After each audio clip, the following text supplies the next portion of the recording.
Hello friends, welcome to சமையல் புரியுது. இன்றைக்கி நம்ம வீடியோவில் பார்க்க போகிற ரெசிபி சப்பாத்தி, இட்லி, தோசை, நான், ரொட்டி, ஊத்தப்பம், பொங்கல், மெதுவடைக்கெல்லாம் வச்சு சாப்பிட்ற மாதிரி ரொம்ப அருமையான சுவையில் சட்னி ரெசிபி பார்க்க போகிறோங்க. இந்த சட்னி வீடியோவை பார்த்துட்டு இதே முறையில் இதே அளவுகளோட ட்ரை பண்ணி பார்த்துட்டு எப்படி வந்துச்சுன்னு உங்களுடைய கருத்துக்களை ஷேர் பண்ணுங்க. இந்த வீடியோ உங்களுக்கு பிடித்திருந்தா லைக் பண்ணுங்கள், ஷேர் பண்ணுங்கள். நம்ம சேனலை இப்போ தான் முதல் முறையாக பார்க்குறீங்கன்னா சப்ஸ்கிரைப் செய்து கொள்ளுங்கள். கூடவே பெல் ஐக்கனை கிளிக் பண்ணி வச்சுக்கோங்க. அதில் ஆல்ன்ற ஆப்ஷன் வரும், அதையும் கிளிக் பண்ணி வச்சுக்கோங்க. அப்போ தான் அடுத்தடுத்து போடக்கூடிய வீடியோக்கள் உங்களுக்கு உடனுக்குடன் அப்டேட் ஆகும்.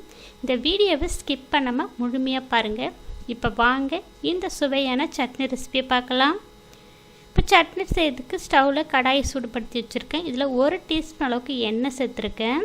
இப்போ எண்ணெய் சூடானதும் 2 பெரிய வெங்காயம் சேர்த்துருக்கேன். காரத்துக்கு 2 பச்சை மிளகாய் சேர்த்துருக்கேன். 2 பூண்டு பற்கள் சேர்த்துக்கலாம்.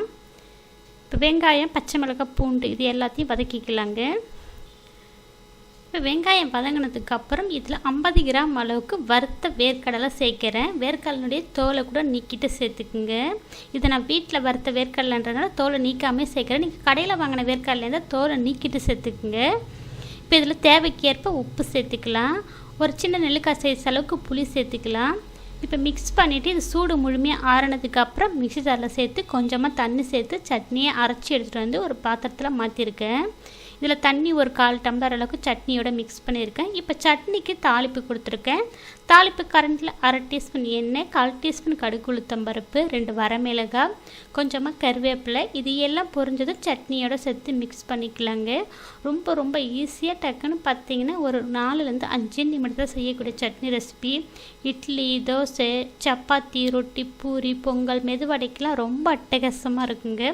கண்டிப்பாக ஃப்ரெண்ட்ஸ் இந்த சட்னி வீடியோவை பார்த்துட்டு இதே முறையில் இதே அளவுகளோட ட்ரை பண்ணி பார்த்துட்டு எப்படி வந்துச்சுன்னு உங்களுடைய கருத்துக்களை ஷேர் பண்ணுங்கள். இந்த வீடியோ உங்களுக்கு பிடித்திருந்தா லைக் பண்ணுங்கள், ஷேர் பண்ணுங்கள். நம்ம சேனலுக்கு மறக்காமல் சப்ஸ்கிரைப் பண்ணுங்கள். கூடவே பெல் ஐக்கானை கிளிக் பண்ணி வச்சுக்கோங்க. இந்த வீடியோவை முழுமையாக ஸ்கிப் பண்ணாமல் பார்த்ததுக்கு நன்றி. வணக்கம்.